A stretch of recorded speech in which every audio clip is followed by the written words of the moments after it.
Testing. Testing 1, 2, 3. Testing 1, 2, 3. Oh. Are we live? What up, people? How y'all doing? My name is Tim Black. Welcome to the Tim Black Show. Where y'all at? All right. Man, there's a problem with StreamYard, folks. And it's not a free app, so I need to get this worked out. It's collapsing, starting and collapsing and collapsing and starting. It is crazy. But we're tuned in, man. Welcome to the show. What is up? I'm all loud. You got a mic, Tim.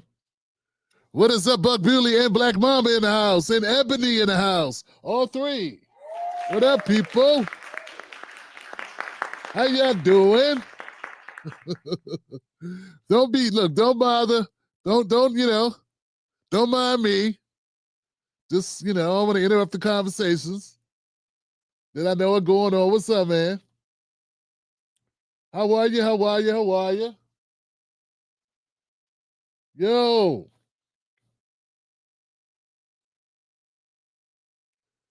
Yeah. That's always a good way to start the show. Jan, thank you, Buck. I appreciate it, man. Way to go. Yo. So, Bernardo McKill. What's up, Bernardo? How you doing, fam? All right. Harry C. What is going on, man? How's it going, man? Harry C said I'm classy, man. Our ancestors are proud of your efforts and results. Man, I try, man. We got a tough audience out here, but we got to try to do what we do. You got to try to do what you do. And you know what? It's tough times out here, too. Luckily, we some tough folks. We got to keep fighting, man. What's up for sale? For sale in the building. Black Mamba in the building. Buck in the building. Did I see Ebony? I just shouted her out preemptively. I'm not sure, but if she's here. And WD came down. Don't know how long I've been listening to TB, but this channel deserves my support. He delivers great analysis. Well, I hope to live up to that tonight, my friend. I hope you feel the same way after tonight's show. Because you know what I mean? Sometimes it's a great analysis only if you agree with it. I don't mean you. I'm just saying, generally speaking, that's how people operate. And I get it. You know what I'm saying? If you ate some spaghetti, if I gave you some spaghetti, you said, hey, was it good? You say, no, it wasn't good. Well, that's, you can't be in someone else's taste buds. Someone else could say, hey, it's pretty good. But we're not expected to live outside ourselves. I'm expected to live outside of myself because I put on a show. Most people just walk through life focused on themselves because that's what we do. But in this business, in the media business, it's the opposite. You're supposed to try to see yourself outside yourself. Problem is, when you got like more than 50 people watching you, 50 people talking to you, 50 different people, I don't think people understand how you got to wall yourself off because you're one person, and there's like me, I get like maybe 10 emails a day. You know what I'm saying? And they all got different opinions. And whoever's talking to you always thinks they're the only person talking to you. It's crazy. Everybody thinks that. They all think that they're the only one. And of course they're right. You're wrong. And yeah, it's funny, man. And you would think after doing this so long, I'd be used to it. And I'm a lot better now than I used to be. What is up, fam? How y'all doing? Thank you, DW. WD for hooking me up, man. Thank you. I swear, man, I went to a cookout over my brother's house, man. Yeah, man, 4th of July over my brother's house. I love it, man. You know what I was doing? Check this out. Oh, man, 8 stacks, man, I ain't tripping off nothing, baby. You good, fam. Thank you for coming through. Nah, fam, nah, give it up for 8 seconds. Nah, man. Bruh, don't do that, man. I just told you. You don't know how many people be talking to me, bro. You don't know how many people, bruh. You're not even the only person that's visible in this chat that be disagreeing with me. You just don't know, H. It ain't you, fam. Of course you've disagreed with me before, and you probably will again. But I still want the best for you and your family, fam. And I still believe what I believe until I'm proven, until I change my mind. You know what I'm saying? But I got nothing but love for you. I want nothing but the best for you. My word is bond. Check this out. Listen to this. 4th of July, I go over my brother's house, right? And it's beautiful because I'm the big brother. But I have a bigger brother, right? I'm the middle brother. And it's kind of weird because my big brother left home so early. I was really the big brother because he was gone. Little brother don't remember much about the big brother because he wasn't there. But so I'm over at little brother's house. I'm in his bathroom, right? I'm using the bathroom. Everybody's outside, and I'm looking around. I'm at the, I'm like, damn. We used to play Kung Fu fighting. Sunday Kung Fu. Everybody was Kung Fu fighting. Ha! And we were trying to do the moves and shit. I'm like 5 years. I'm only 5 years older than my little brother. And for a moment, I sat there in the bathroom, I was thinking, damn, it's my little brother's house. Damn, I'm proud of this dude, man. Damn, I'm proud of, it's my little brother, he got a house. Hi, you know what I'm saying? It's crazy, like when my sister's got grandkids now, I'm like, how my little sister, baby got a baby? How that happen? Time is on our side. Yes, it is. Time is on our side. That was creepy when John Goodman was doing that in the movie, wasn't it? Time is on our side. It's a little known movie called Frailty. It stars Denzel Washington, John Goodman, and it is bonkers. A lot of people didn't see it. No, that's not Frailty. Damn, what's that movie? Frailty's the one with Matt McConaughey. Damn, which one's that song, man? I think it's Denzel Washington. Who remembers when Denzel was like bumping into people like that? Falling.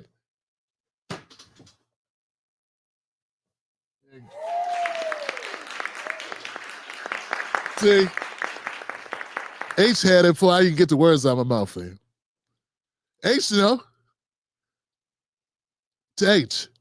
And this ain't, people say it's superstition, bad luck to toast with water. He ain't here, so how can be bad luck? I'm just drinking water, fam. Check it out. Okay, I recommend people go check out, you can't go check it out, but Stream Falling. Yeah, it's crazy. That's why we do random stuff in the beginning of the show on the Timberlake Show, man. You know why though? Because we're just having conversations. Yeah, man. You know what I'm saying? It's just friends talking. You know what I'm saying? We kicking it. We talking about politics, breaking news, black culture. We just doing what we do, fam, and we have conversations. So, yeah. So that's how we do it on this show. It's a very laid-back show. This is not a performance. It's like just talking real. Be real, right? So that's what's dope about it. I want to give it up for my Timberlake Wolfpack members, man. People that keep the lights on around this joint. And there's a lot of lights, too. There's a lot of lights around here. So thank y'all for being members of the Timberlake Show. Thank you for being VIPs. If you want to be able to become a VIP, get access to the whole library, get exclusives, get stuff first, go to jointimberlake.com. That's on Patreon. You can also join right here on YouTube. Yeah, man. I appreciate you, man. I appreciate you. Nothing like the Timberlake Wolfpack having my back, man. because it enables me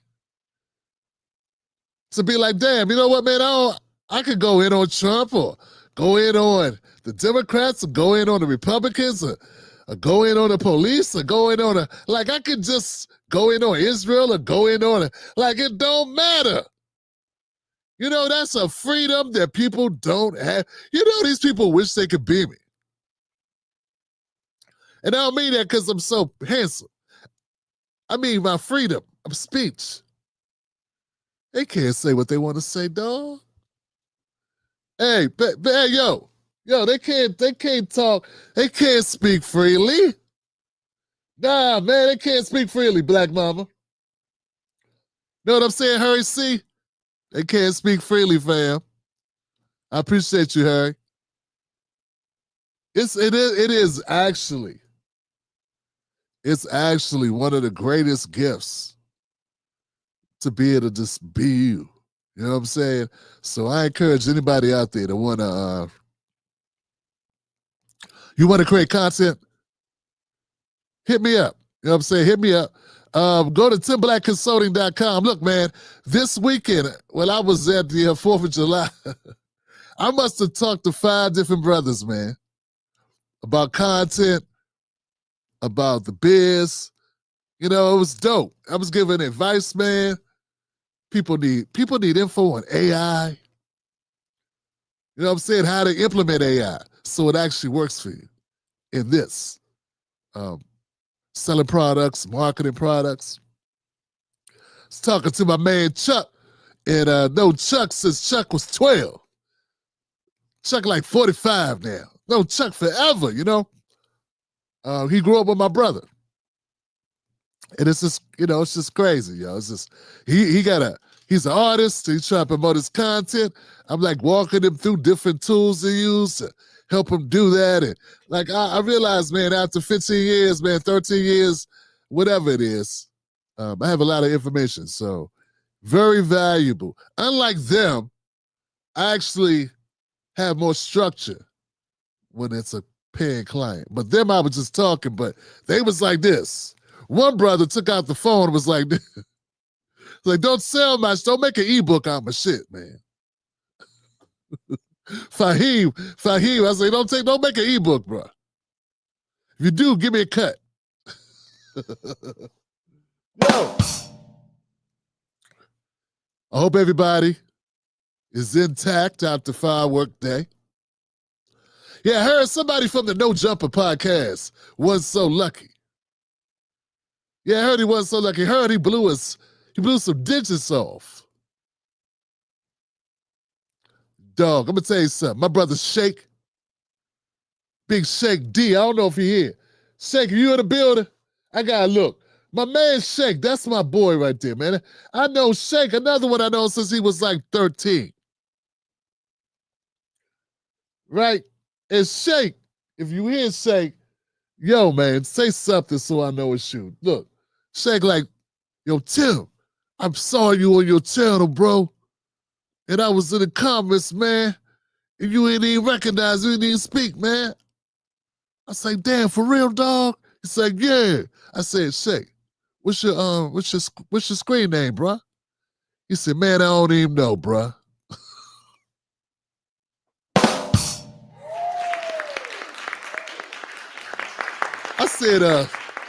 I said, Shake, I love you, bro. I love you, bro. But if you don't know who you are, how I'ma know who you are? He said, man, I don't pay attention. I just log into my lap, my phone. I don't even know what my YouTube account is, bro. I say, bro, it's gonna be hard to shout you out if I don't know it's you. Boy, I'm trying to tell you, boy. My friend, look, my people is black, yo. There's be some people on YouTube, man. I'm trying to tell you, I know a lot of stuff about a lot of people that do content in the progressive lane. Most of them don't rock with black people like that. They really don't. They talk stuff. I'm trying to be nice. They don't hang with black people like that. They bogus. I'm trying to tell you. That's why sometimes you be like, you should work with this person. You should work with that person. I'd be like, that person not even black, yo. Why you keep telling me you don't know these? You should do this, you should do that. Nah, I should do what I'm doing till it's right, till I find somebody that's, that I work with. And don't get it twisted, y'all. You don't have to be black for me to work with you. I worked with H.A. Goodman for like a year and a half. And he Jewish, I think he's Jewish. White guy from California. We had an amazing show. It was dope. I hated to see it go. But once the election ended, he was like, peace.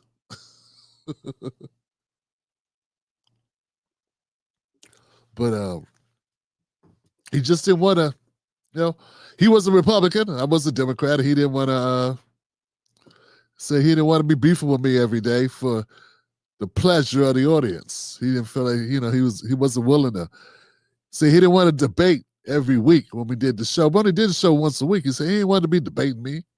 Man, we friends, man. We debate nobody on no politics. I'm like, damn, dog. I had to respect that, you know what I'm saying? Unfortunately, I had a lot of white people in my audience who just thought the black guy did something wrong, because that's what they think. That's what I'm saying, man. I know things about these progressives y'all don't know. They think, see how Tim can't work with nobody. He quit. He wasn't under contract. See, Tim got rid of him. See, what did Tim do to him? Nigga, I said, you know what, man? Don't tell me progressives aren't as racist as conservatives, man. As some conservatives. Some progressives are as racist as some conservatives because I've experienced it. You have not worked with them. You have not. I'm talking about the media. You haven't worked with these people. I have. I have, Johnson. I have. If they can't capitalize off of a black movement coming, they're interested in having your black ass come on their shows. You're a buffer for them. You're a buffer from other black people criticizing them. That's man, I got so much info, man, like it's like, dog. I just need to put it in the book. But nobody want to buy it. Nobody cares. I don't think they care, Johnson. Actually, I put a book out. I talk about Dr. Cornel West, Senator Nina Turner, Representative Cory Bush, Representative Jamal Bowman. Had some choice words from Director Michael Moore. Had some things. You know what I'm saying? I got a lot of them, man. Marianne Williamson, what the real Andrew Yang is like. Yo, who wants to read it? Y'all don't care about none of that stuff. Tim, tell me about the time. Ryan Coogler? Tyler Perry? Tyler Perry? Hear about them damn Marianne Williamson? Who that? Nobody care about that now. It's like, all that information is kind of pointless. Speaking of pointless, go to timblackconsulting.com and register for a 30-minute block. Save 25%. Type in the details of your message when you book it. Wolfpack 25. I send out emails. Let people know I got a discount running. It was like this. Tim, I care about politics, but not that much.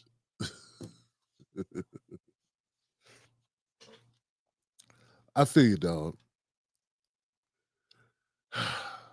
So tonight's title is Sizzling Sunday Scoop. Damn, I ain't put nothing else up there. That title tells you nothing. Luckily, that's not indicative of the show. I actually have content.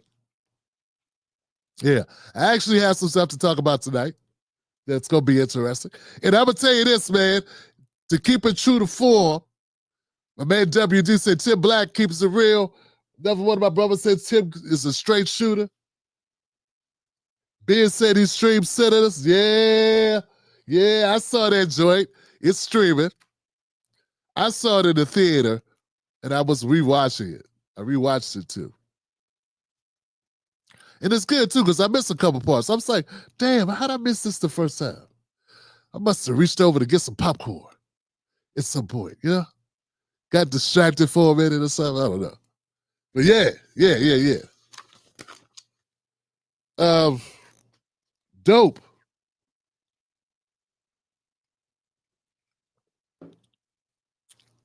Y'all ready? Y'all ready for the show? Can we get to it, Tim Black, while we're still? Frailty is fine. Yeah, Frailty was dope, though. Yeah. The Ike family. Yeah, the Ike family. You wouldn't be named Corey, would you? I don't know. Is this right? Yeah, it's right.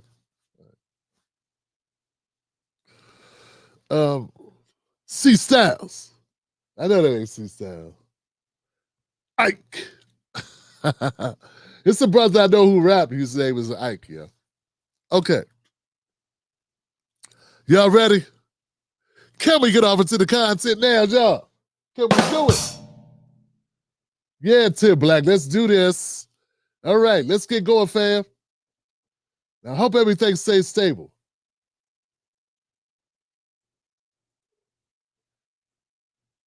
Two wild movies, Fallen and Bone Collector. True that.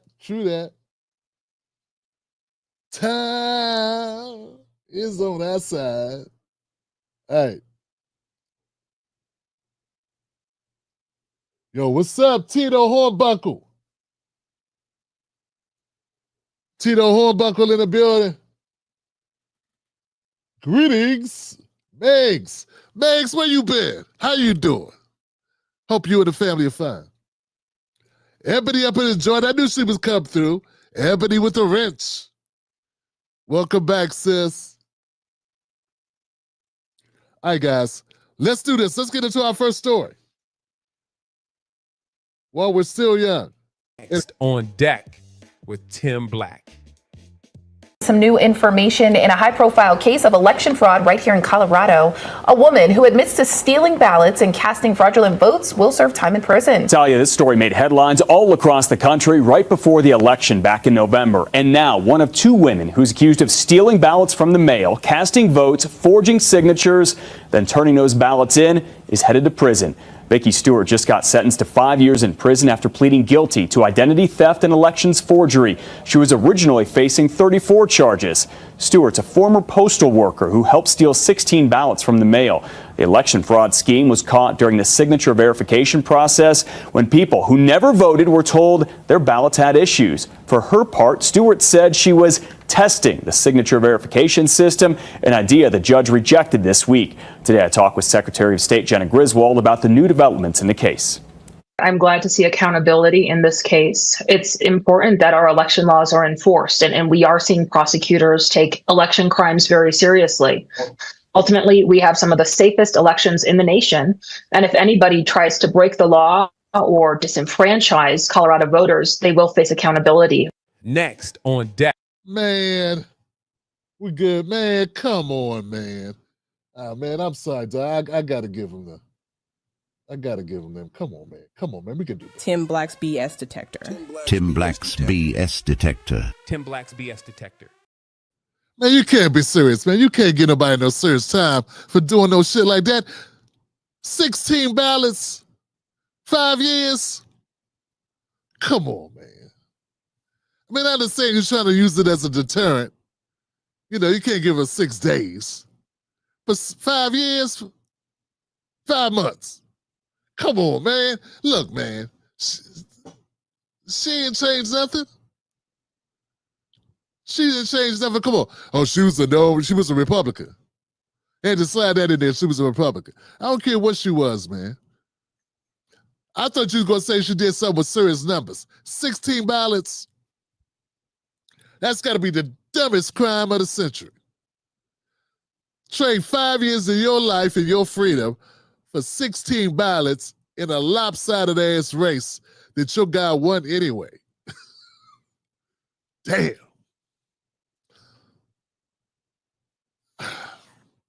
She gonna be on the yard. They're gonna be like, "What you here for?" Election fraud. Oh, you must be trying to save them Democrats. That's what you doing? You a dumb Democrat? No, I'm a Trump supporter. What election? 2024 election. Huh? He beat that easily. What were you doing? How many ballots did you change? Did you affect the outcome? How many ballots did you change? I'm sorry? Speak up, woman. We can't hear you. 16, okay? Okay, I want your cookie every Thursday when we had cookies. I want your cookie and your milk. You lucky you get a tray at all. You are dumb, lady. Nah, man, we got to get out of this partisan BS, man. Come on.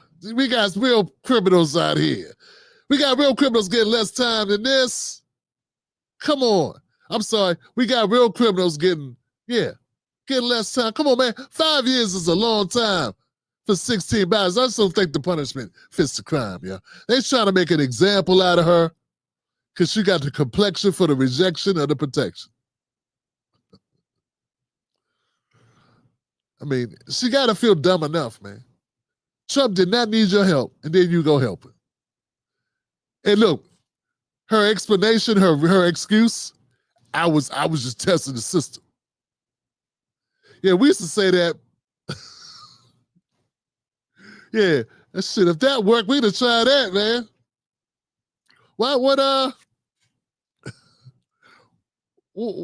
How'd you get this, why'd you take all the money out of the safe? Well, I was just testing the security system. Yeah, man, I was trying to prove that it could be done. Then I was gonna write up a detailed report to alert you to the inadequacies of your alarm system here at the bank. I'm doing you a favor. In fact, you owe me for showing you the vulnerabilities in your alarm system per se. Because the liabilities are extensive. This is to protect your shareholders and all the beautiful customers of this fine banking institution. Look, man, plead out to this 12 years so we get your ass life. Sold. Sold. That's all I'm trying to say, man. It's like, she did a dumb shit. She was on what you call a fool's errand. Fool's errand. You know what I'm saying? Like, walking three miles to a grocery store to bring your toothless grandmother some apples. That's a fool's errand, baby. You know you're going to have to start that apple for her. She can't eat apples. Fool's errand. Yeah, man. Needing gas money when you ain't got no car. Fool's errand. All right, guys, let's keep it moving. Thank you, Johnson. Thank you. I appreciate you tuning into the Tim Black Show on a Sunday. Get your week started right. Got all this stuff going on over here. Next on the itinerary, Johnson. Next on the itinerary, what else we got? With Tim Black. What the hell is this? Oh.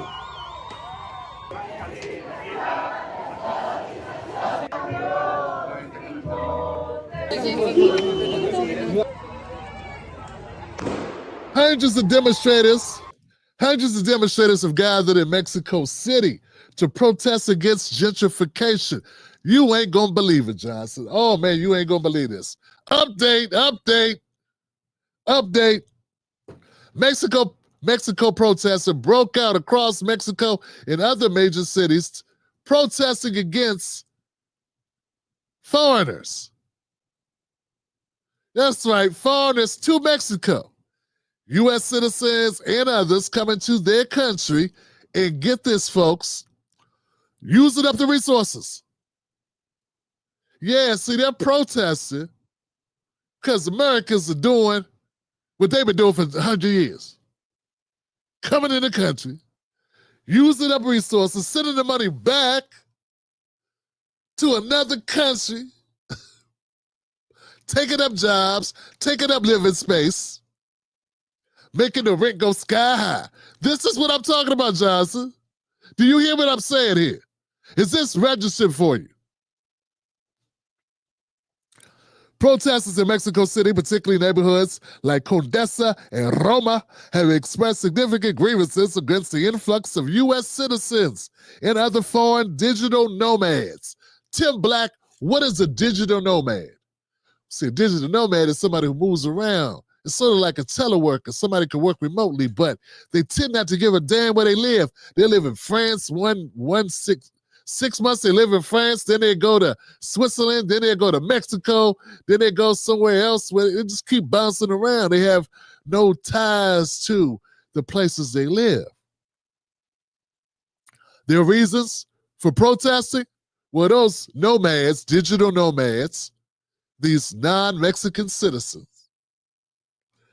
are gentrifying and raising rents, displacement of local communities, displacement of the local community. That's knocking asses out of jobs and out of locations to live, out of housing, because they got to stay somewhere. And they're willing to pay more than the native people will pay because they can afford it. Cultural imposition and lack of integration. They don't try to learn the language. And they ain't trying to fit in, dog. They just come there to rock it for a couple months. Yeah.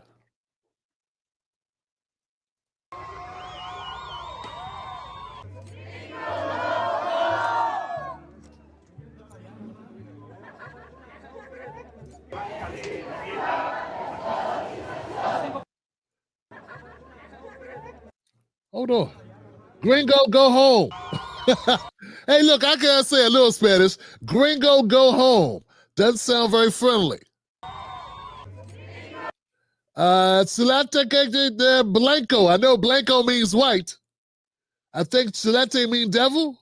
And that would be Durango, right? Something. That ain't devil. Something blanco. Something white.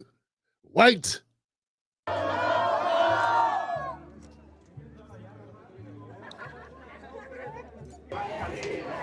Don't gentrify my town. Don't gentrify my town. That means get out of here, rich white people. Yeah. Gringo, go home. Get up out of Mexico. Yeah, this is amazing, man. Democrats would not be talking about this story. Nah, the liberals won't be talking about this one because, see, this goes against the narratives. Yeah, so let me get this right. When they come to America, they get treated special. We get them all types of food cards, and housing, and shelters, and vaccinations, and anything they need, because they come here to help us. But when we go over there, get out of here. Get out of here. Get your gringo ass out of here. That's reality.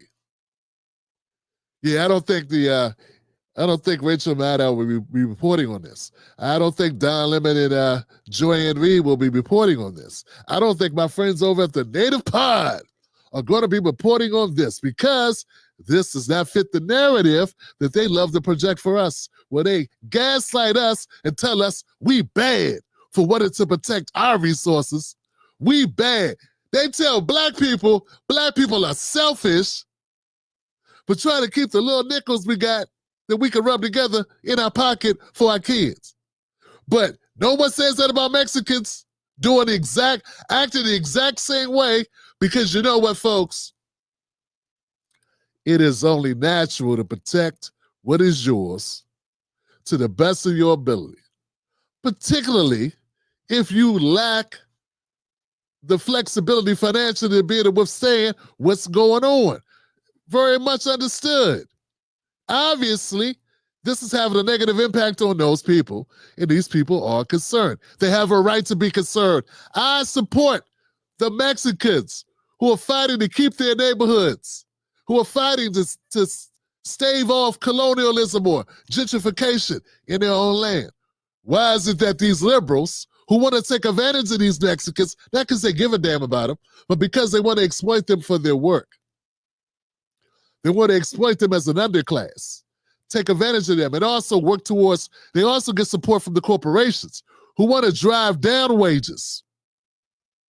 See, in Mexico, we come over there with deep pockets, we drive up the cost of living. We drive up the cost of housing.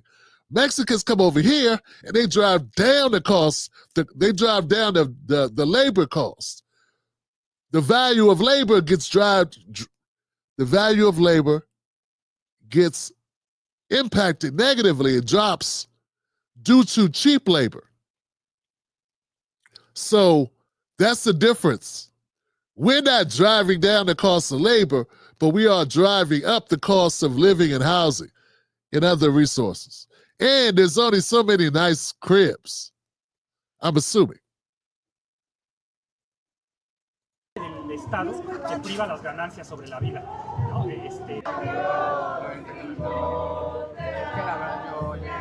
No more Mexicano.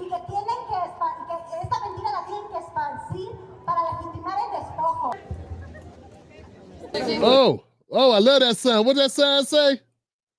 This ain't even legal. We need to kick them off Facebook. What did it say?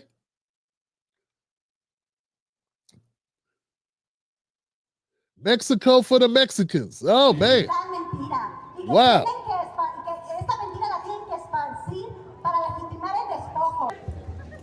Pay taxes. Hold on, man. I got to say this a couple times. It says pay taxes, speak Spanish, use pesos, and get out of here.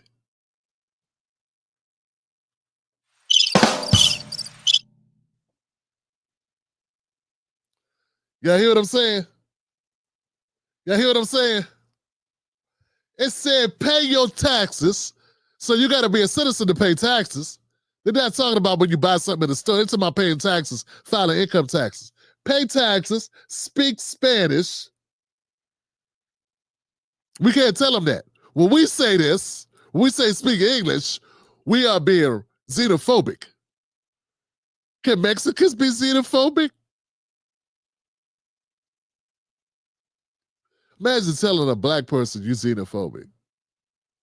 They got their own country, their own language. And you're trying to say somehow black people are denying them access to something. That's crazy. We don't even run America. How are we going to be xenophobic? Can we just be pissed off? Can we just be fighting for resources? Can we just be fighting to survive? Why come it can't be that? How can a black person who don't own this country, we had a half of a president, and since the existence of this country, we had a half president who then turned his back on black people and said, well, I can't do anything for you. Oh, come on now. I'm the president of America. I ain't the president of black America. Get up out of here, Pookie. Put some pants up. Get up out of here.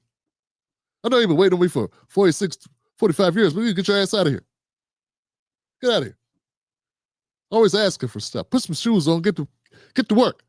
Roll up your sleeves, get to work. Stop begging. Always begging. That's what we got. And over here in Mexico, if we as an Americans go to Mexico, they like, get out of our country, gringo. Speak Spanish and get out. Yo, if we say that to Mexicans, the Mexicans that live here probably don't give a shit. They probably feel the same way. But the liberals, they'll come for our necks. Oh, they try to get us knocked out of our jobs. They try to ruin our lives. They try to dox us. They want to shame us publicly. Yeah, publicly shame us for saying what Mexicans would say to us. That are saying, not only are they saying it, they putting that shit on signs with no mask on their face. You understand what I'm saying? I want everybody to take a long, hard look at this segment. This segment should go super duper viral. This should go so big and so serious. this should be required viewing of everybody in the United States of America. Everyone should have to watch this. Everyone in the conversation about deportation, about immigration, should be forced to watch this. Particularly my progressives who mean well, because some do mean well, and they have been Jedi mind tricked into thinking there's only one way to be a humanitarian. What they don't understand, they're working for a party that doesn't care about immigrants, but does care about maximizing profits, developing an additional underclass, while maintaining the current structure and keeping black people on the bottom. They don't understand that's really what they're supporting. They think they're supporting people that are escaping a serious regime is going to just pillaging them or destroying them. And Now, they came in to make money and send it back home, Goofy. Billions of dollars in this country every year because they come here and stay pretty much for free and send their money back to Mexico, where the dollar goes twice as far. You think you're doing the Lord's work by telling Tim Black he a sellout, he a xenophobe. I even had good friends do that, man. They turned their back on me when I started talking about how immigration hurts black Americans. They turned their back. They're no longer my friends, man. Then I realized, well, damn it, Johnson, they never were my friends.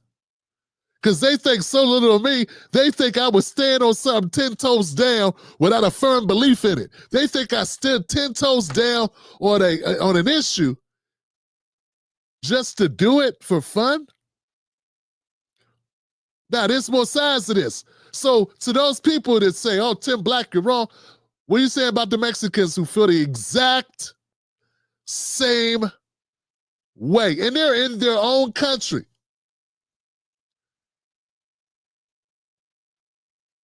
Black Americans, this is our country too. America's our country. Only country we ever know. You can't be somewhere 5, 6, 7, 8 generations and be talking about, no, I identify with West Africa, Central Africa, West Africa. Not because you read Roots. You watch Roots and miniseries, now you think you're, come on, man, let's keep it real, man. Your people from Petersburg, Virginia, your people from Alabama, come on, keep it real, from North Carolina.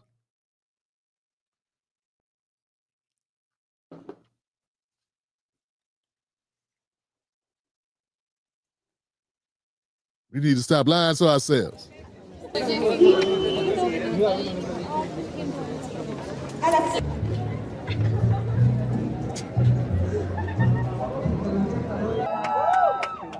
No conforme, plan incluyente.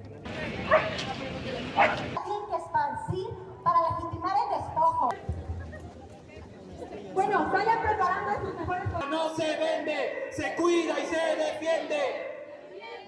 The reason we've gathered here is precisely to hear the thoughts of many victims, mainly young people today for whom it's almost impossible to live, to find housing.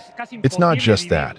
We're living the consequences of gentrification, which is the government directing its public policies towards people with higher purchasing power, often illegally displacing local populations who have lived in these neighborhoods for 40, 50, and we have documented cases of up to 60 years. The main issues are precisely the rising rent costs, which is the only housing model the government provides. In 5 years, rents have increased by 47%.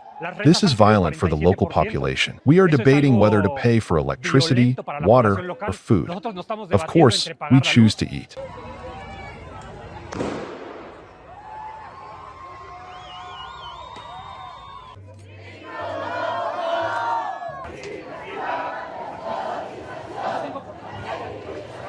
Justamente por esta parte del.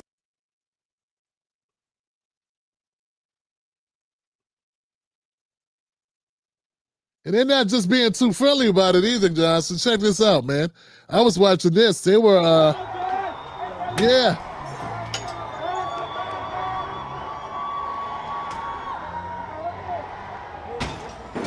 Yeah. They got their own version of Antifa.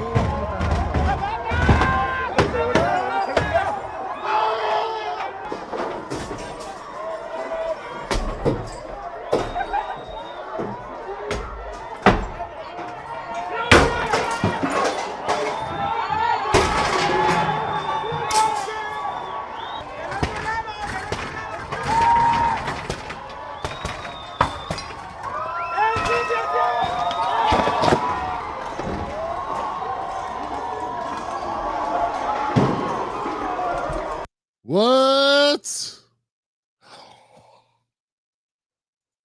My God. They're upset and they're fighting for resources, Johnson. They're light-skinned. In America, man, America's got problems, guys. We got problems.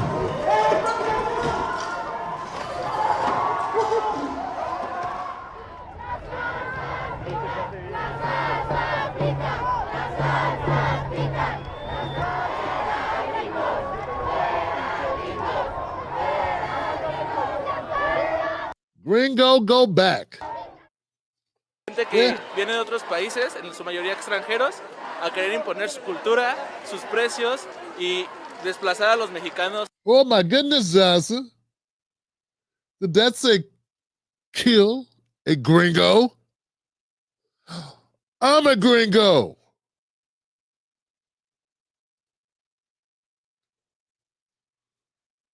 Yeah, I've been complaining about what's going on here in the deportation system, and Joe Biden's letting in 10 to 12 million unchecked, unfettered immigrants.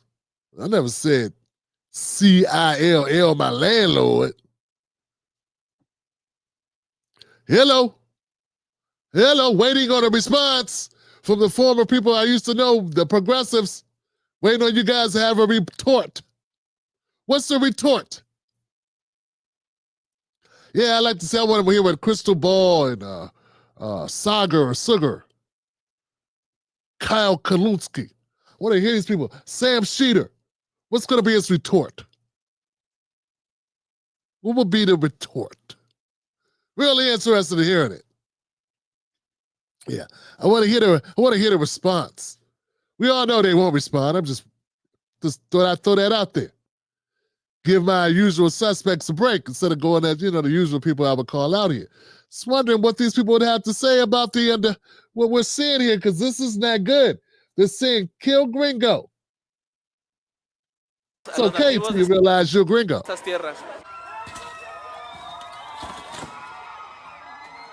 Yeah.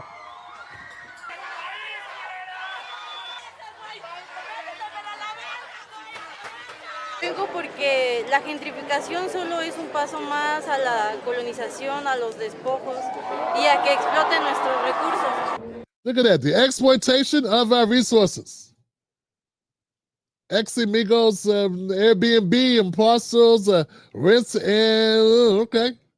So they rent up the Airbnbs and stuff, and yeah, okay. All right. These regulations, something they're upset about, okay. Stricter housing and tourism regulations. Demonstrators spoke out against wealthy digital nomads driving up prices. Man, isn't that something? Oh, man. We need to work together. Look, Mexican citizens who are upset. We need to work together. Yeah, man, let's put our hands together. We can come up with a solution that benefits us both. How about you stay in your country and we stay in ours? Yeah, well, what? Who told you that? Who told you this wasn't my country? Those are sellout Democrats. Now, my people worked hard as hell to build this country, sometimes without even getting a paycheck. No pay, slaves didn't have paychecks. So that's working harder than you were when you came over here. Listen, don't worry, I know they lied. Listen, I'm an American and I can cut a deal with you. Your people stay where you are, we'll stay where we are. You don't drive down the cost of work for us, and we won't drive up the prices of housing where you live.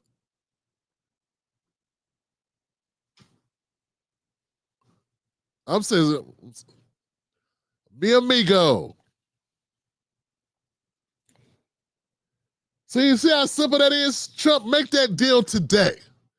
Make that deal because for some reason, the Democrats are no interested. And you know what, guys? I had to say this. I don't think Trump's all that interested either. He's talking about giving all types of breaks to the farmers and yada, yada, yada, yada, yada. He's starting to sound a little bit like Jasmine Crockett. He's starting to sound a little bit like Jasmine Crockett. Yeah, he's taking a bite out of his bite. But I don't know. We'll see. But that's the deal we need to get done. Because as they vilify people like me, Tim Black, fighting for Black Americans at the bottom of our system, 40% of the homeless rate, 13% of the population, some say 14, 50% of homeless families, Black Americans. Still only a tenth of the wealth of white Americans. And you say for us, in fact, man, when I read off the figures, when we start looking at the actual numbers about how some Black Americans are doing right now, it's unconscionable that there will be Black Americans that have a problem with anything I say on this issue. It shows the elitism and the betrayal of poor Black Americans for the benefit of the Democratic Party. Because there is no way any other group of people would feel that way whose demographics look the way ours look. You understand what I'm saying? It's impossible. You would never see a Mexican American in Mexico who's at the bottom, whose people are struggling, who would support the influx of these people without visas. Well, yeah, you wouldn't see it. But we see Black Americans who are not ignorant, who have degrees, who have time to look up this stuff, who work for networks, who would actually dump on me, would actually try to blackball me out of expanding my little platform. Because I take this side of politics on this issue. And they know in their heart of hearts I'm right. They know I got a point, but the problem is the people that I'm advocating for are poor people and working class people and middle class people.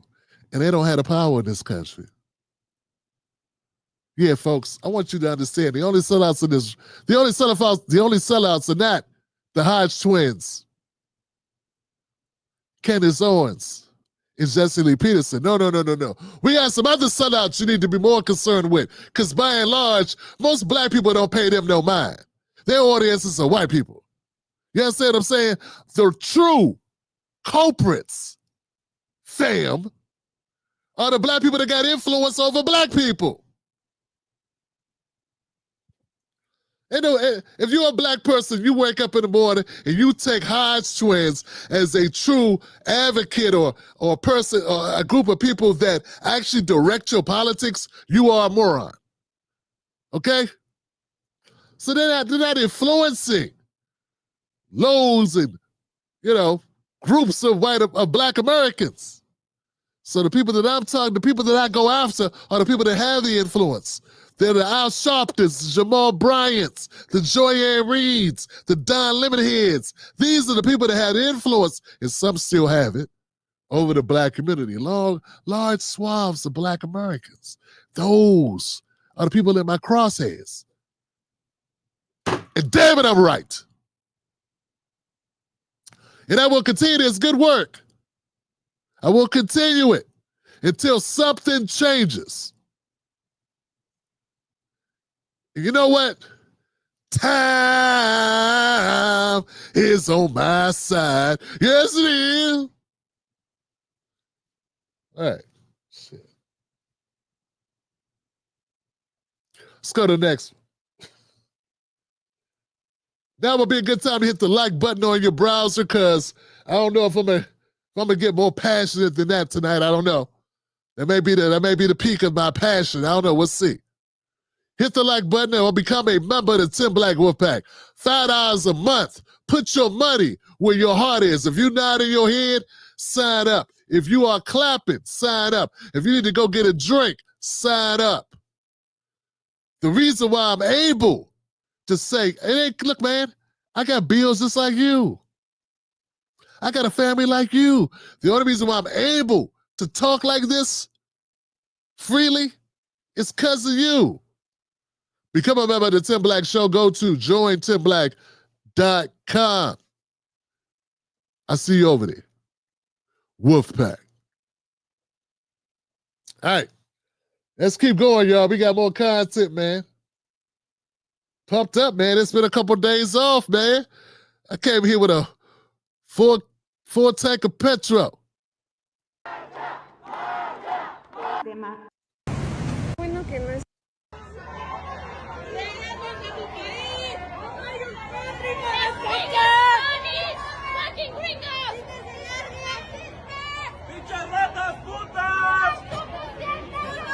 Hey, look, I ain't take that much Spanish, but I know what that word means. It does not mean friend.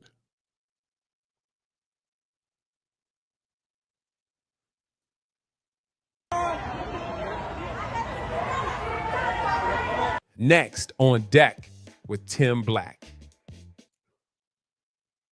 All right, Johnson. We good? The next segment I'm about to cover is a trend that I've noticed that is very disturbing. The person who's leading it or participating in this particular episode, you may remember who she is. It's Amanda Shills.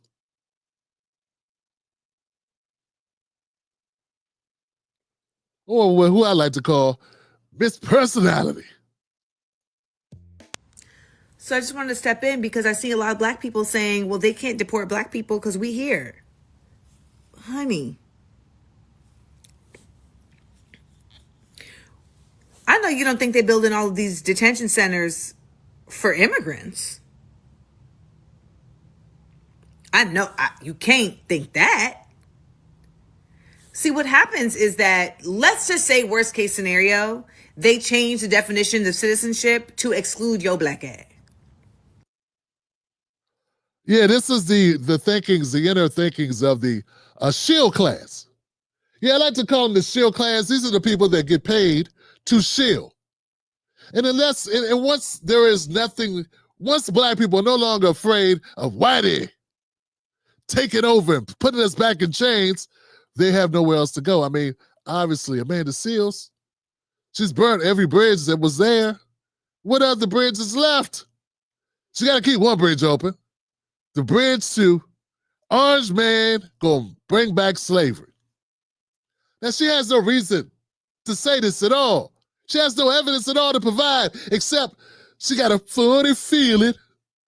Yeah, her toe was issued.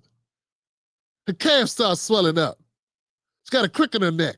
She's got to start getting funny feelings or something. You know what I'm saying? Whenever it gets cold, about to rain, or breezy, clammy, get some feeling, and she knows these things.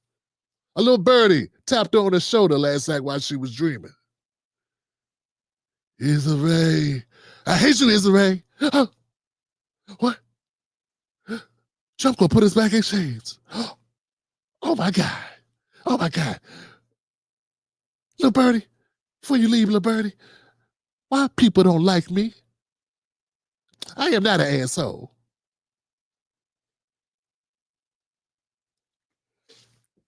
Look, folks, one of the main things that people like Issa Rae's friend, former friend, one of the things they like to do, man, is they like to make a whole big deal about these detention centers. Folks, Black Americans already been through everything they're talking about.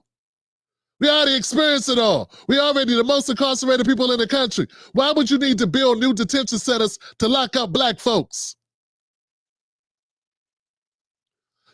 Maybe he's building that new detention center in Florida because a few immigrants died in the detention centers in Florida. I just covered one. I just covered one of those stories. Maybe if you did some, checking around, you'd find out that, there's been a little bit of heat on the Republicans about the conditions of the detention centers. So they need some more beds. But we already got private prisons, Amanda Shills. It's not like America is short on prisons. So now you say we need a special prisons for us for what? Let's let her continue. Now you are here illegally. And so the practice that they've been doing. How did we become here illegally? Oh, he just said, hey, you ain't a citizen no more. Oh, okay.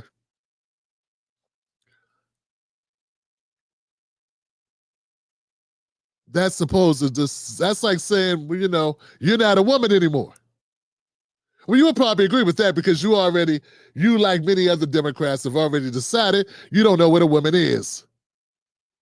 But now you're saying Trump can legislate, or not have to legislate, he can executive order away black people from being citizens. Okay. Yeah, that ain't a reach at all, man. That's probably, that's possible. I mean, flat earthers, there are people that believe in flat earth, so I can't knock you if you want to believe in dumb shit. People believe dumb shit all the time. They believe the earth is flat. You are funny. Some people believe that. Melissa Ford.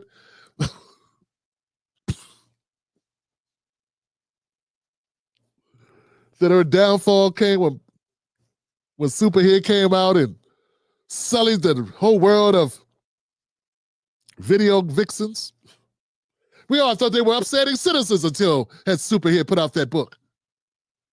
Yeah, people think dumb things all the time, Amanda Seals, but this takes the cake. You have no evidence at all to make this claim, but you're sitting on the live stream doing it. You know what? You are still an entertainer. I will give you that. Inaccurate as hell. Inaccurate as all hell, but an entertainer.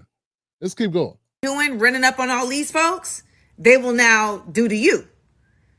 And they will put your ass in that jail to continue the tradition. Is she supposed to be like, I know we got some black folks.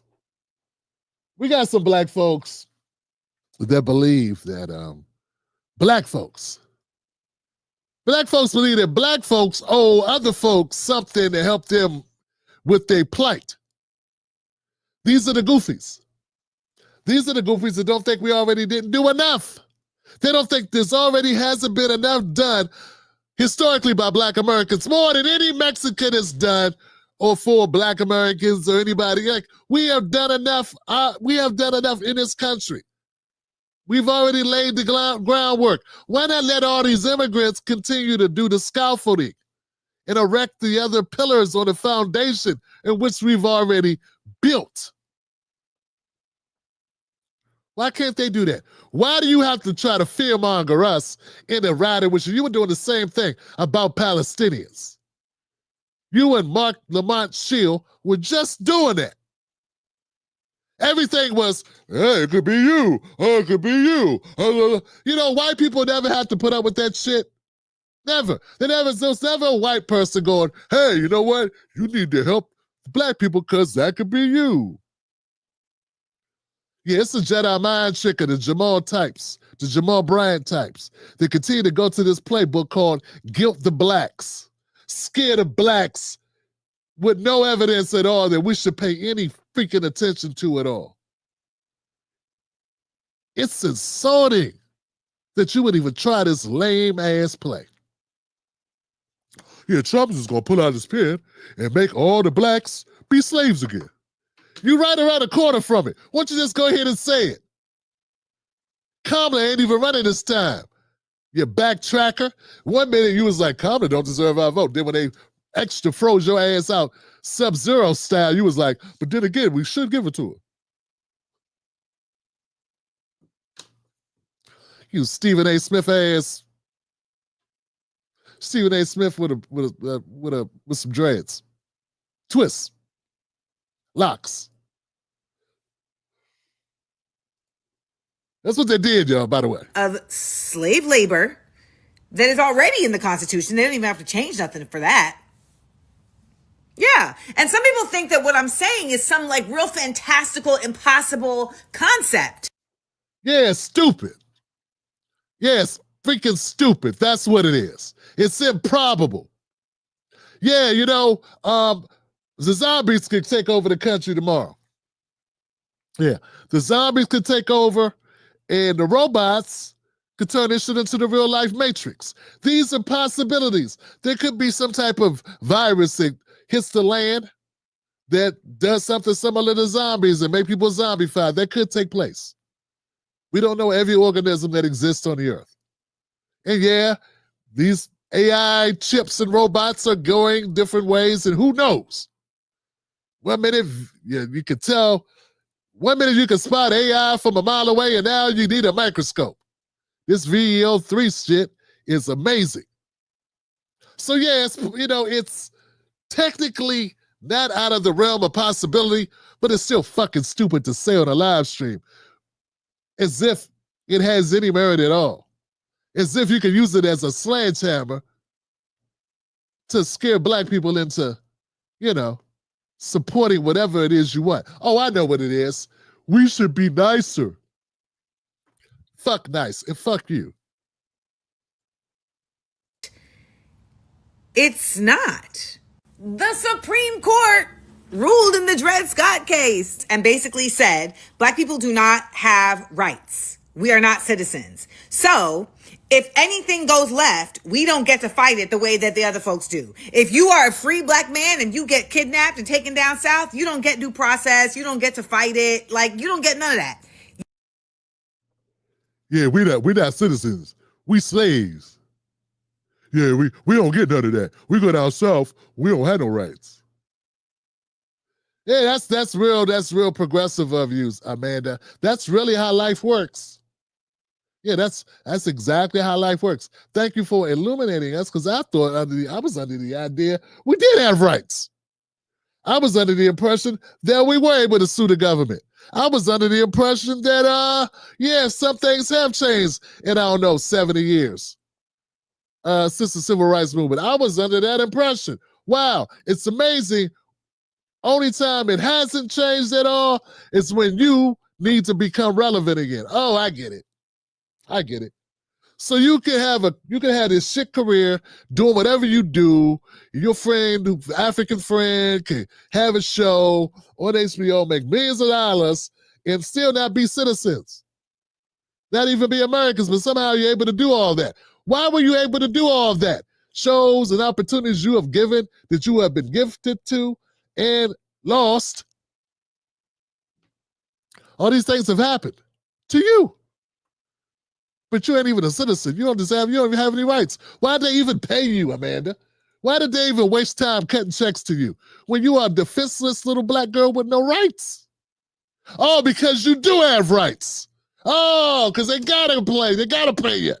Oh, I'm sorry. I thought you just got through saying we had no fucking rights. You goofballs. You are funny. It's gotta be scary to be a young, impressionable black person who thinks somebody like Amanda Seales is actually telling them something that is useful. She is useful for herself. That's what she is. I think we're about to wrap it up. I think we're almost done here. You better hope that somebody come and help you and save you, but it's not written down in the Constitution that you have rights. Black people don't have rights. Even though you were a free black man, you were still not. I think that she has a mental issue. I'm a little concerned now. I feel somewhat, I don't know, man. I'm feeling maybe like I'm going a little bit too hard, because if you look into her eyes, you can see behind them, there's an empty room. And yeah, there's feces on the floor and boxes and bottles and a bunch of empty blunt wrappers and hair extensions. All this shit's on the floor behind. But you look behind the eyes. Look at the eyes. Look at what I'm saying here, fam. See what I'm saying? That is not the face of a well-wrapped individual. That sister's hanging on for dear life, man. She's on the edge. This is cuckoo for Cocoa Puffs. That's what that is. I don't know, man. I don't want to give her no more smoke, man. I don't want to be mean anymore. Let's let her finish stating her cockamamie nonsense so we can move on to the next segment. Amanda Seales, you have the floor. Make your point. Not a citizen. Because ultimately, they would define this often by your ability to vote at a certain point in time, your ability to own land at a certain point in time. So I know some people think that we've made it so far that these things cannot be reversed. And I just don't ever believe that. The fact of the matter is, what that got to do with the migrants? Because if that's the way you felt, that feeling existed before this, right? Then why weren't you talking like this before Trump took office? See, this is my problem with these people, man. They weren't talking this way when Trump, I don't know, they weren't talking this way when Donald Trump wasn't in office. Nah, they weren't talking this way under the Democrats. Nah, she wasn't talking about, oh, the black people don't have rights. And how dare you be so dumb to think you do? Now, she was out there talking regular. She wasn't talking this way under Obama. I don't know, was she? I don't know. I may have missed it. Am I tripping? Was she talking like this under Obama about how, oh, we lucky to be able to bust up the Schiffer? Was she conveying these same thoughts then? See, this is the thing I have with these people.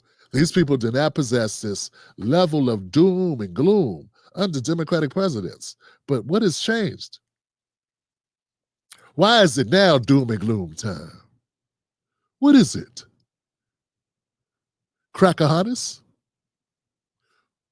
What possesses you?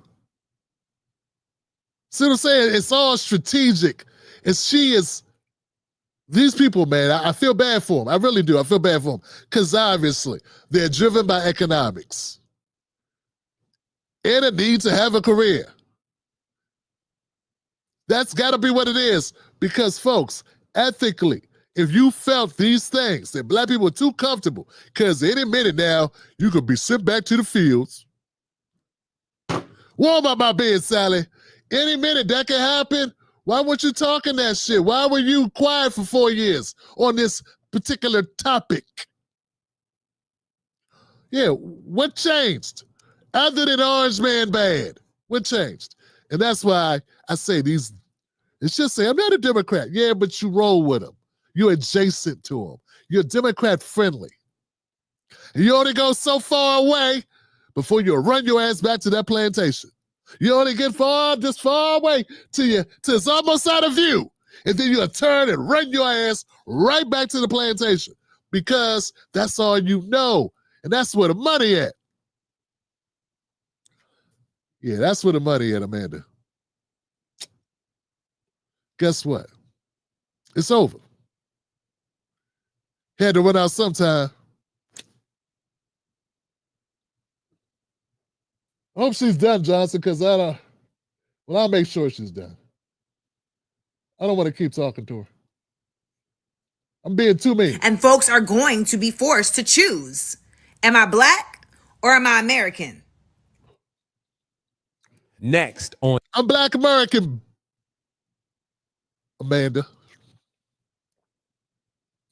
Next. On deck with Tim Black.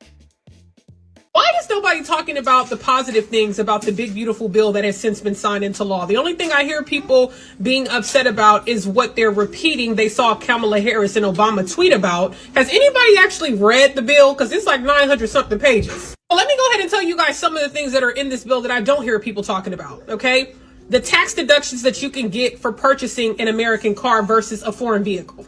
An extra $1,000 for every child that's born between the years of 2025 and 2028.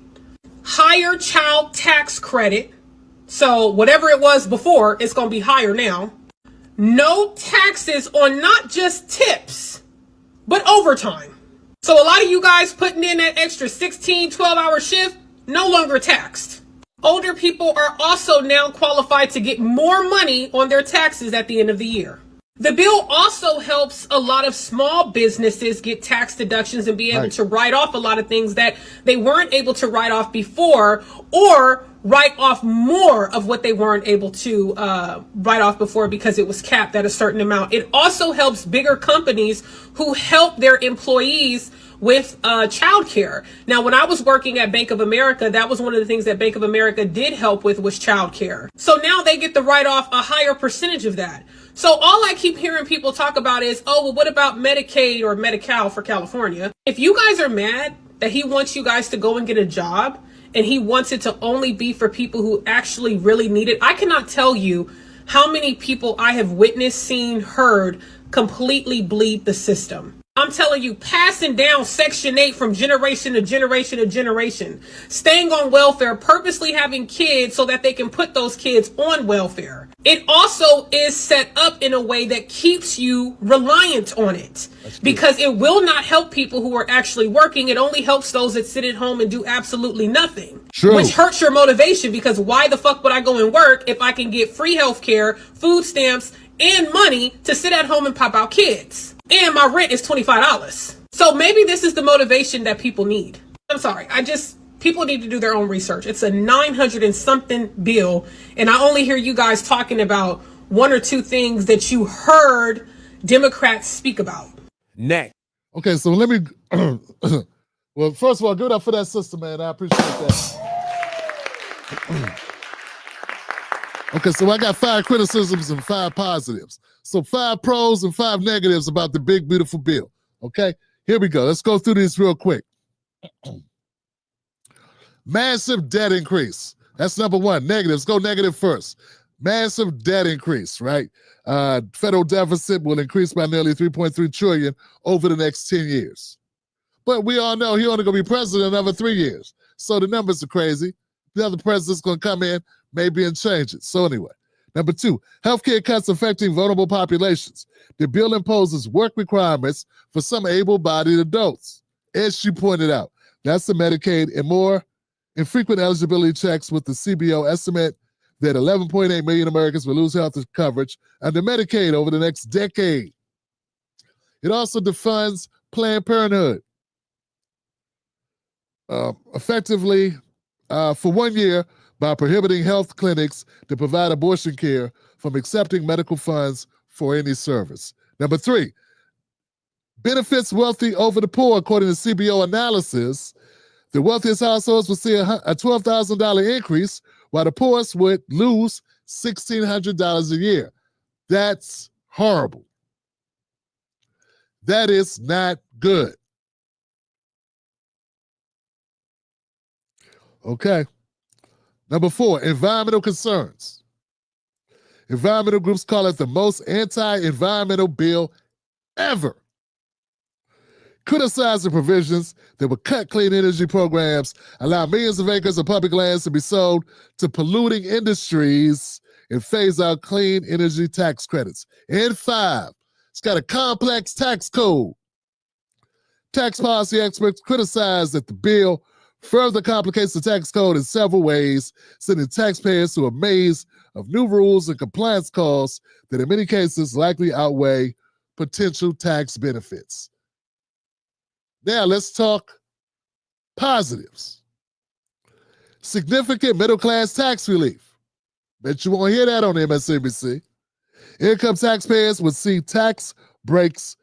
Middle-income taxpayers will see tax breaks of $500 to $1,500, and supporters claim it would put more than $10,000 a year back in the pockets of typical hardworking families.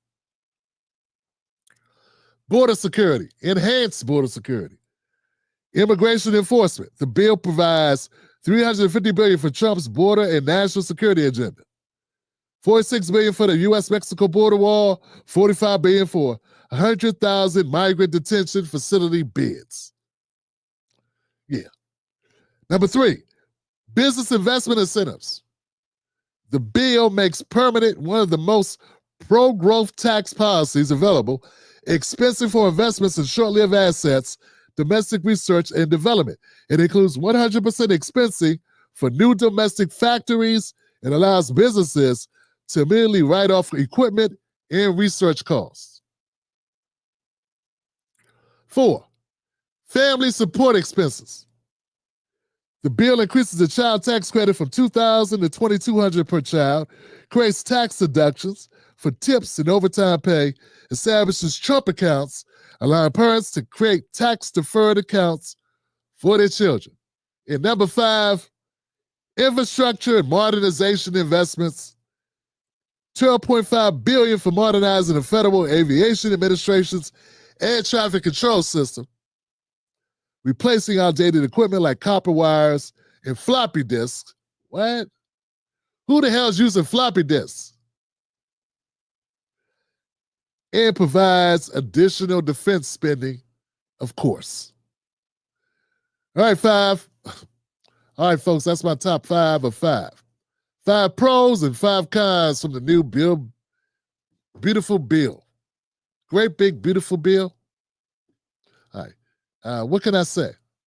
It is what it is. I'm upset mostly about the money that's going to be coming out of the pockets of the poorest Americans. That don't make no damn sense. When people say that Trump's betraying poor people, that's what they're talking about. I don't know how you mitigate that. I don't know how you rectify it. I don't know how you explain it away. Why would you do that? That makes no sense. All right, folks, put it in the comments section what you think about the big, beautiful bill, the 5 pros and 5 cons. Next, how we looking on time?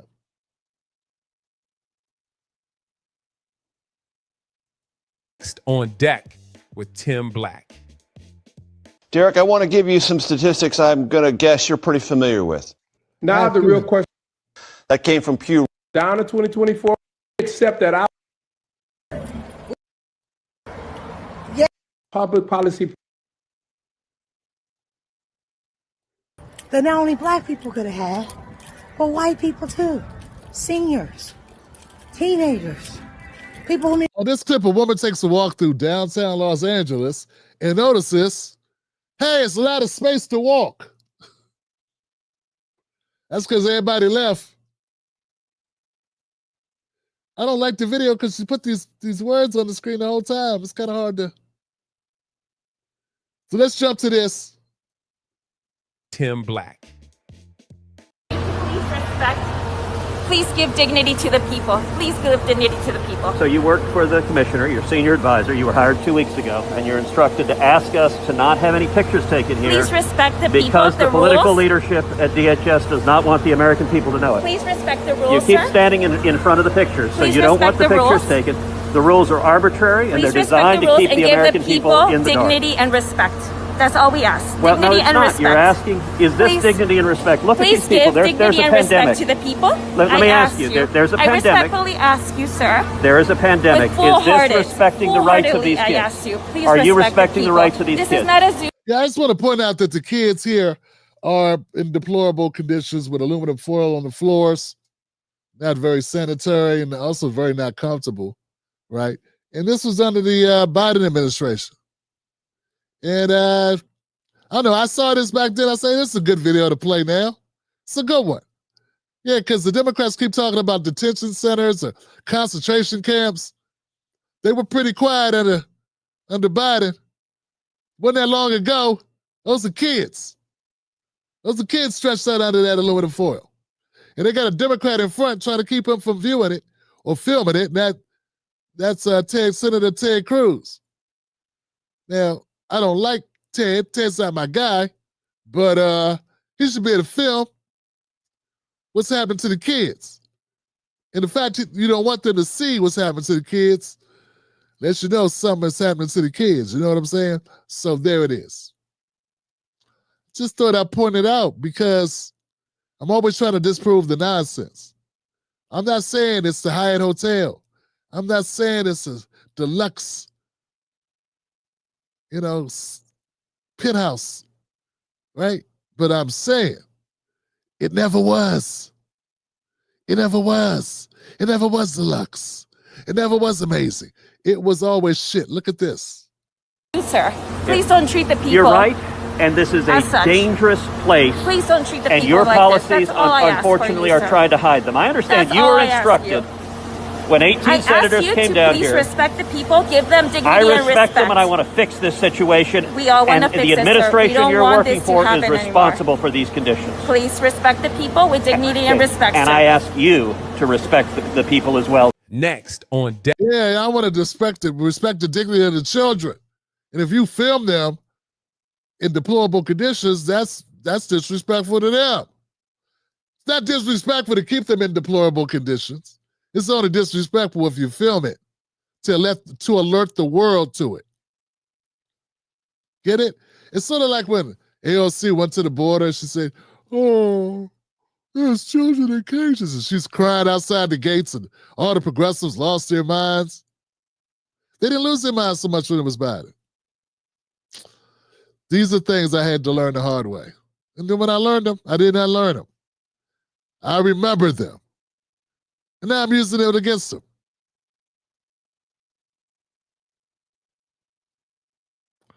God's work. Next. Back with Tim Black. Hey, since I said that. Next up, I got a clip from Say Cheese. I got a Say Cheese clip I want to play. I don't usually play Say Cheese. But it's going to be Charleston White. And Charleston White's going to go on a rant about Karmelo Anthony. And he's got a confession to make. Or he's got a statement. Call this a Charleston White public service announcement. I want to take the time to apologize to Karmelo Anthony's family. Went out all the way wrong about that kid. I was always wrong about that kid, you know? Yeah, you just indicted. I was always wrong about that kid. I met with his father. I've been meeting his father regularly. And I had opportunity to talk, piece him up. He gonna beat these charges. I was under the impression that he brought a knife to school. So I'm taking a knife to school. Fuck him. He didn't take a knife to school. He didn't even know these two white boys.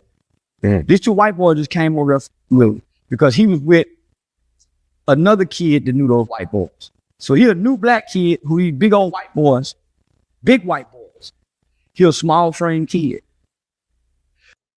So Charleston goes on to explain something similar to what I've been explaining, what I was saying when I was reporting on it, what I got from it. That he talked, that Karmelo Anthony was in a bad situation and that he was confronted by bigger kids and he was not the aggressor. These are things that I stood on in the beginning, that I stand on now, that I continue to stand on. But when I saw this clip of Charleston White coming out and saying, hey, I was wrong about my depiction of Karmelo Anthony. I didn't know that he, first of all, wasn't at a school.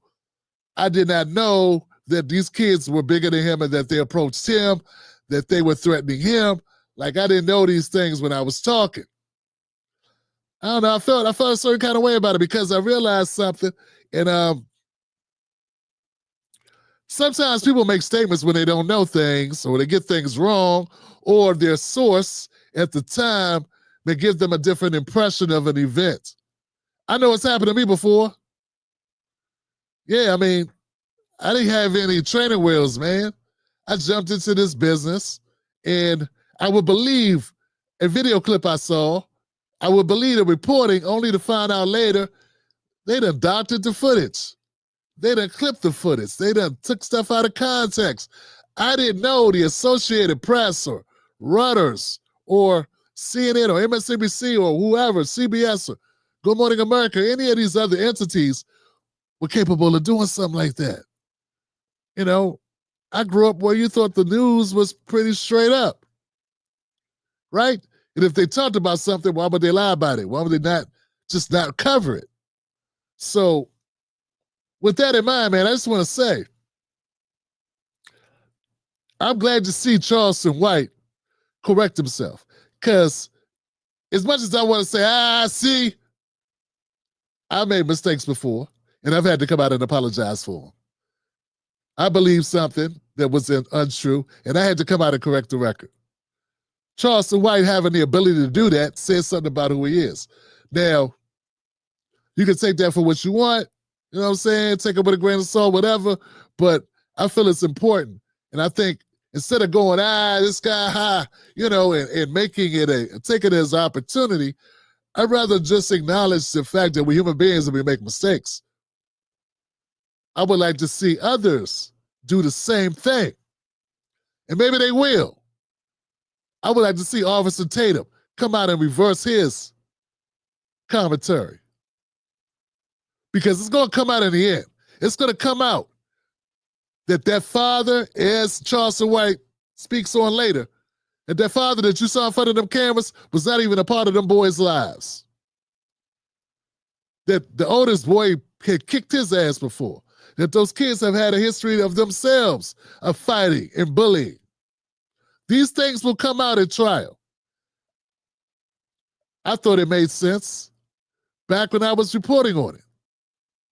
My first initial report said pretty much that I had a feeling that this young man was defending himself. I don't know. I'm waiting to see what happens. I want to see some footage, but I just don't think that Karmelo Anthony went to a track meet with some plan to hurt somebody. His reaction after the incident seemed genuine to me. His questions to the police, is he okay? Is that guy okay? And those types of questions did not sound like the things that killers say. So that's part of the reason, that's part of how I formulated my opinion about the situation. I'm not saying that I was right or wrong. We're going to find out. I still stand where I stand. But I appreciate Charleston White taking the time out to go back. And also, he has something that I don't have. He has access to the family. He said he talked to the family, and that's an amazing thing. So his platform has gotten so big that he's able to talk to the father of Karmelo Anthony. That's substantial. You know what I'm saying?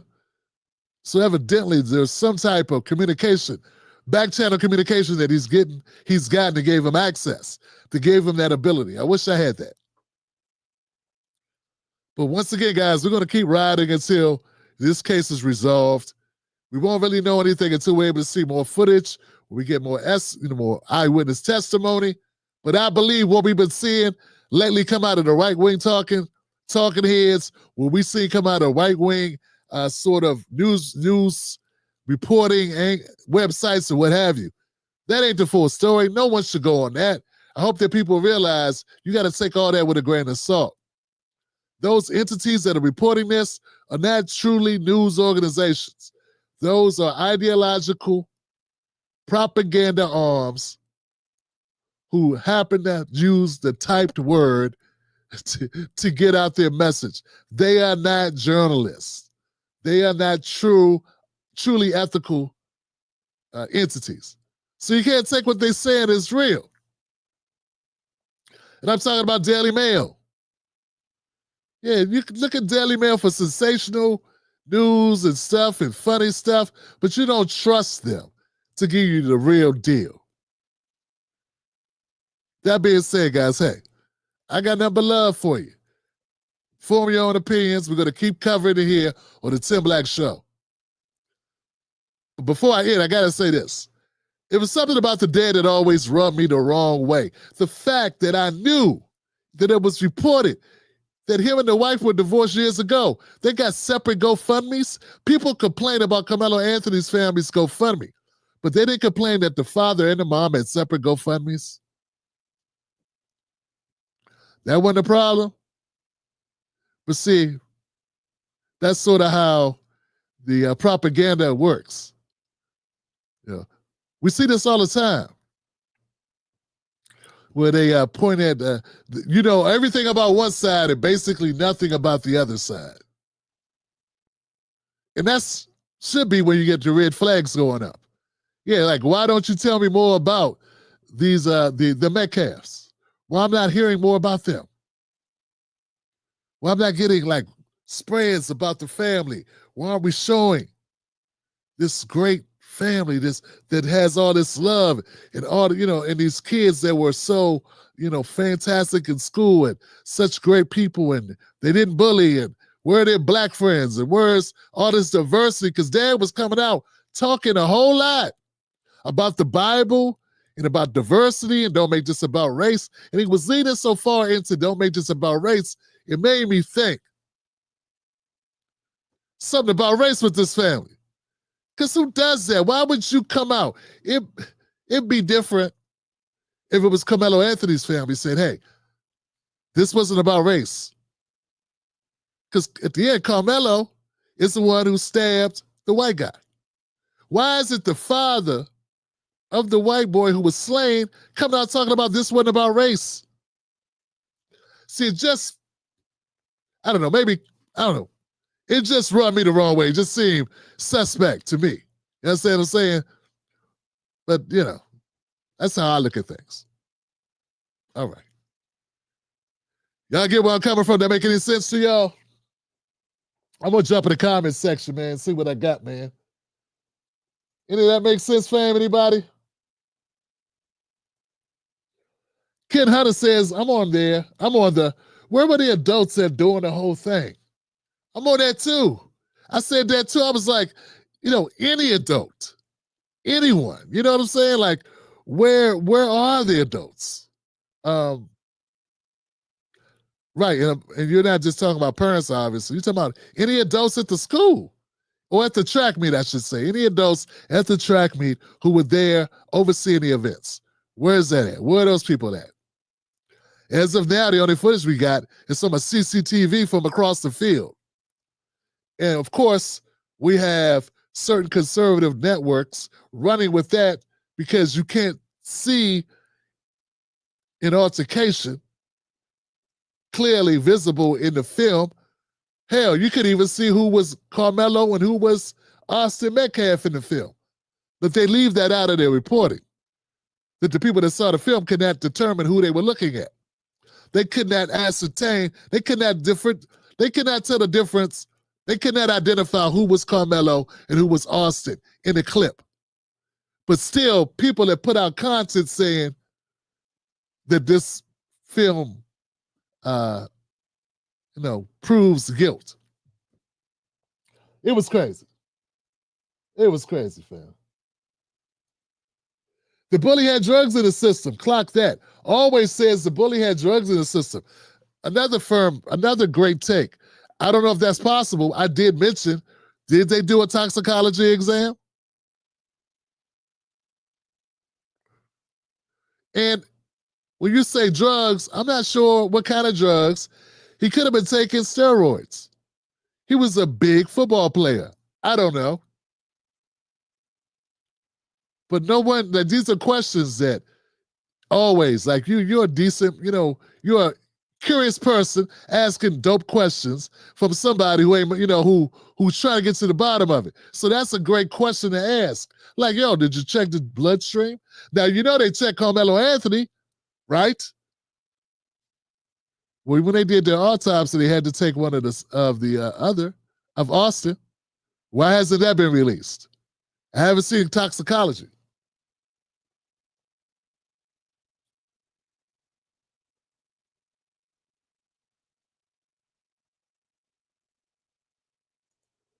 Katrina said it happened very fast. That's true. That's true. I think it did happen fast. I don't know if it was very fast, right? But, I don't know. Charleston White goes into more detail about what he describes as he describes it, but I don't want to use much of that clip. I don't have authority to use it. Just a little bit to just, kind of express what he was saying here, but there's more that he describes in that clip where he goes further. But yeah.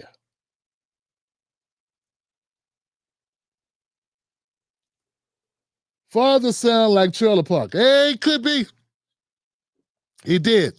But still, he's got the complexion for the protection from the collection.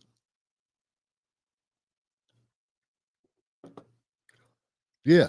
He did sound like Trailer Park, but, there's good people in trailer parks too. I won't hold that against him, but he did sound like he was full of shit, in my opinion. That's what he sounded like. So he sounded like he was hiding something, that he was trying to overcompensate for something, is what he sounded like. Like he was trying to be too religious. It sounded like it was somebody was putting on a show about their faith instead of really standing in it. And I don't know if that's I don't know if y'all get what I'm coming from, but that's how I felt about it. Meg says, I'm waiting to hear all the facts. I want to be fair. That's right. Well, absolutely. This is just a conversation. We don't have all the facts. The sad thing is, even with a trial, we won't get all the facts, but we'll get more of the facts. You know what I'm saying? We'll get a couple versions of events. And let's see what the evidence says. Let's see what the evidence, so some evidence, if we get footage, that goes a long way, right?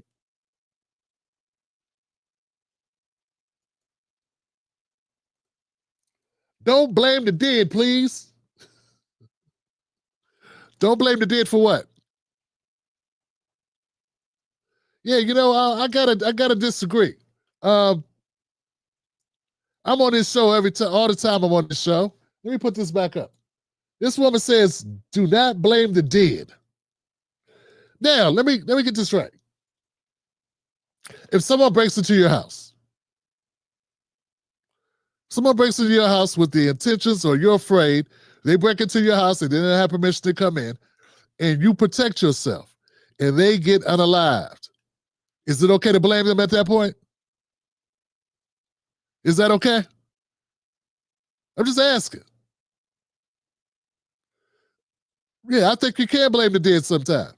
If the dead is wrong, if the dead broke the law, if the dead, particularly in Texas, where it's a stand your ground state, if somebody gets in your space and you're like, hey, you're making me uncomfortable, and they don't move out your space and they proceed, you have a right to defend yourself in Texas. Yeah, they blame the dead all the time in Texas, sister. I guess that's a sister. So it's kind of inaccurate to say don't blame the dead, because that's what they do in Texas. That's what stand your ground means. That's what the castle doctrine means. It means you can get unalived and it still be your fault. Understand what I'm saying? So hope I cleared that up for you. Okay, because there are times people who lose their life did the wrong thing too. That's possible. I don't say that off the table with anyone. We're not going to take it off the table because it's a white guy to play football. It's a tragedy that anybody lost their life, but we don't know why exactly. Okay? If you're an aggressor and you attack someone and they're defending themselves, yeah, you could be a blame. Now, if you are the aggressor and you attack someone and you unalive them, you can get blamed. It works both ways. I wonder what you think about Daniel Penny. Yeah, let's play, Renee. What do you think about Daniel Penny? This will be important. This will be important barometer here. Let's do a temperature check. Daniel Penny raised more money, the second highest amount of money ever raised in a Give, Send, Go was Daniel Penny. Daniel Penny choked the life out of a 130-pound unarmed homeless person who was talking loudly on a train. Daniel Penny, not only is he free, not only did he get acquitted, he is now suing for malicious prosecution. What are your thoughts on Daniel Penny? I'm gonna scroll down. I'm gonna give you I'll give you about a minute to hear this because I know there's a little delay. What are your thoughts about Daniel Penny? And the person he killed, his name is Jordan Neely. Pretty sure you don't remember his name. But let's see. Let's see the response, folks. This is gonna be good. I'm always down to have a good conversation with my good friends who I know mean well. Where are you, Renee Hurst? I don't see. Gosh, I don't see your. Well, so unfortunately, I don't see your response. Why is it that you stop responding? Why can't I find your response? Renee Hust. Renee Hust, where's your response? Damn it, Renee, we were just getting together, having a good conversation, and then all of a sudden, you disappeared. Renee Hust, I'm gonna make some assumptions here, and I could be wrong, babe. I know I could be wrong, and if I'm wrong, I'm wrong. First of all, I'm assuming that you're a white woman. You could be a black woman or a white guy or whatever, but I'm assuming you're a white woman. That's my first assumption. And I'm also assuming you're somewhat bigoted. I don't mean that's bad, Bob. It's just thing you do. I think you saw that poor little white boy with that poor big black boy. I'm sorry, the poor big white guy. You think he's little. You know what I'm saying? And maybe he reminds you of your cousin, your nephew, your sister. I want you to understand that feeling. It's okay to have that feeling. I had that same feeling. I had the same feeling when I saw Trayvon Martin, when I saw Tamir Rice, when I saw Breonna Taylor, when I saw Tatiana Jefferson. You know, I had the same feeling when I saw Sandra Bland. Same feeling when I saw Laquan McDonald. You know, I get it. Philando Castile. I had the same feelings. I get it. And I'm not gonna hold you. No cap. I get it. I respect it. I'm not somebody that says, oh, that's wrong. You can't feel that. You can't help it. We're all infected. We're all from America. To be this way is to be an American who's honest. I'm much too old to deny reality. It's something tribal about us based on the history of how we've been treated, the history of this way we've been raised in this culture. But you know what? You know what, Renee? I've been more conditioned to accept you than you've been conditioned to accept me. Yeah. And that's just reality. If I felt that Karmelo Anthony viciously attacked this nice white kid while he was minding his business, if I thought that, I'd say that. And I would be saying a different thing. But I would still have to say, let's wait till the evidence comes out, because even if I thought it, that would mean that he's guilty. I don't think that's what happened. Most kids I know who live like that have a rap sheet. I'm just going to keep it 100 with you. Most kids who would be aggressive to pursue somebody with a knife for no reason have done something before. That's just my deductive reasoning. I'm still waiting to hear about your, Jordan Neely thought. Just wonder. I'm always curious. See if my spotty sisters is right. You know what I'm saying? I like to do a heat check every once in a while. See how right I am about something. Yeah, I don't think you said that about. Let's see if she's here, man. She shut me down, man. I might get shut down on here. You never know, man.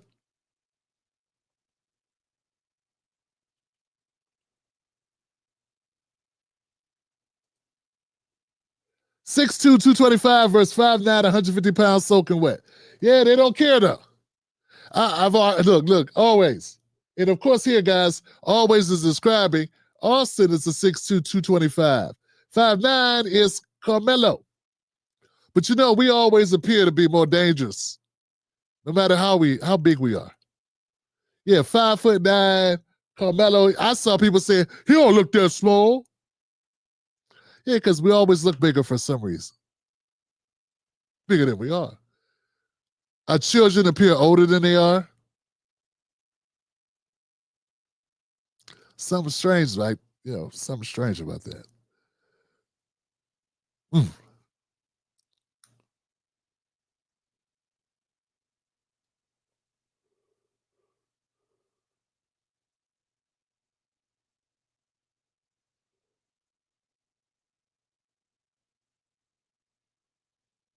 Yeah. No good reason to put hands on them, Tim Black. No good reasons at all. And look, once again, folks, it's Texas. Can't do that. Where I come from, you don't put hands on somebody unless you're ready to go. But you know, when kids, sometimes young people make dumb choices. I get that. I get it. Look, I wish it didn't go that far. I wish both of those kids were home watching Netflix right now, playing video games. I wish it didn't happen. You know what I'm saying? But you know what I also wish? I wish Eddie Griffin would have to come out like Charleston White and apologize, because he was one of those people with that same Charleston White take. And I wouldn't be surprised if Eddie Griffin didn't sit back and watch Charleston White and say, I'm going to go with Charleston White. I'm just saying, because he didn't really have any information. These guys are busy. Charleston White had a residency in Las Vegas. That was the other point. Sometimes you're too busy to do this. You know what I'm saying? I devote all my time, but I'm still too busy to do it. You know what I'm saying? Tomorrow, I'm going to be covering some information about Zoran Mamdani. And it's taking me a couple days to get to that just because I wanted to make sure I spent enough time to make it count. And one of my sisters here, Jasmine, was helping me on that, you know, send me a few links to look at regarding it. But once again, guys, look, I'm not saying I know everything. I don't. We'll hopefully get more information as time goes on. But my spidey senses were tingling. This told me there's more to this story. That young man does not seem like, it does not give me the impression that he just did that out of just viciousness. There's more to the story. And you know what? There should be more to the story. That's another thing, folks, that kills me about this. We should want there to be more to the story. Right? We should want that. All of us should want that. What kind of world do you want to live in? You should want to live in a world where if that type of violence takes place, there better be a damn good reason for it.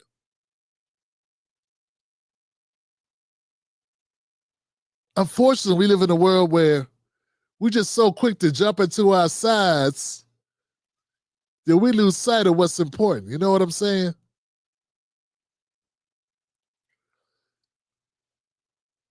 Damn. It's bad enough it happened. Did she come back or did she leave? David Johnson, I ran away, a potential subscriber to the Tim Black Show, all because they held him accountable for their response. Well, win some, you lose some. Got to keep it 100 there, Gertrude.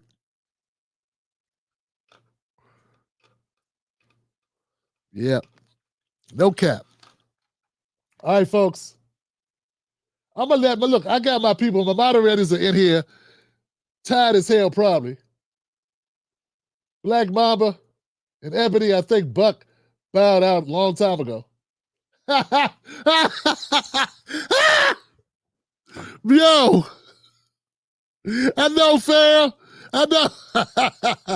Zoran, the African American. I'm going to light their asses up. Oh, I'm going to light them up. Zoran, the African American. Elizabeth Warren, version 2.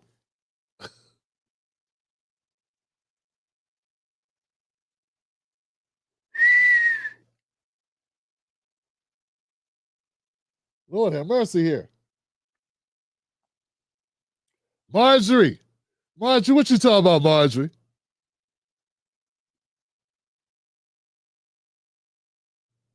Wow. I hear you, Marjorie Lemons. No relationship to Donna Lemon, do you?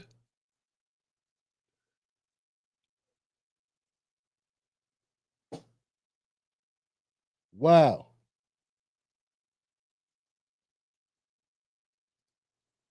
White kid in Tamir's place, same scenario. He's alive today, no doubt. I know, brother. Thank you, Tito. I appreciate you. Yeah. At a park, a kid at a park with a toy gun. No people around, really. You know what I'm saying?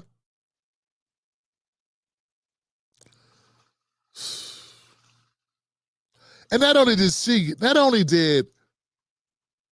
that happen, and not only did the mother lose her son, then she got allegedly screwed over by so-called black activists.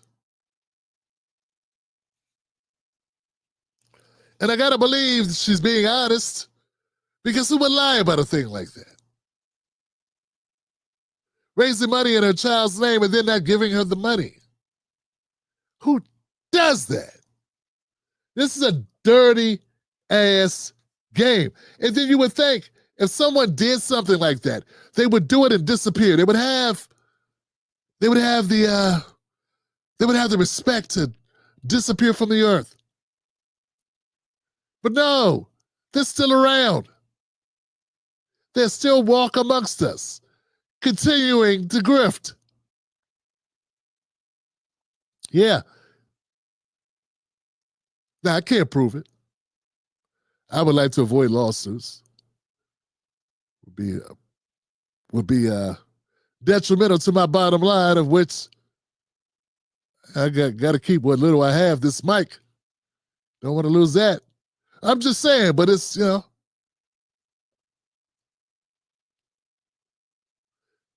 Dwight Howard, I saw a video where Dwight Howard said he got robbed of $8 million. He wanted to buy one of these WNBA teams. And they would sell it to him. He said, we'll sell it to you for $8 million. I forget which team it was. And the NBA told him he could not buy it, couldn't put it in his name because he was still playing in the NBA. So he said he had to go through a management organization to make the purchase. And as soon as he gave them the money, they ran away with the money. Took his money and left the country. He said it's been 10 years. He's just now getting, the person got 12 years in jail, but the government still wants to liquidate all the assets that were purchased or invested in with the stolen money, and then and only then can Dwight Howard get his money back. And as dirty and disgusting it is that manager was going to manage that sale, took Dwight Howard's money and left the country, it's still more respectful than a fake-ass black activist that took that money from Tamir Rice's GoFundMe that was in the name of her son, Tamir Rice, and then didn't even have the respect to leave the internet. He didn't even leave Twitter.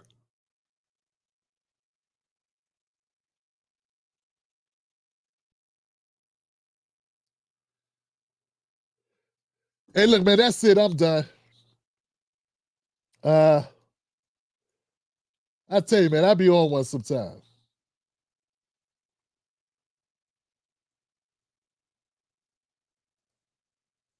Renata McCall says it's easy to blame the black. I'm going to have to ask you to capitalize that being black there, Renata. Someone said, tell your people, always tell them to capitalize black. Yeah, but I agree with you. Spot off. Well, spot on. Did you know Texas has non-citizens' ability to vote on the ballot in 2025? That's the Crockett connection. There goes Jasmine.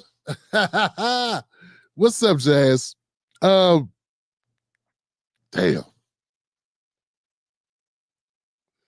All right, I gotta go.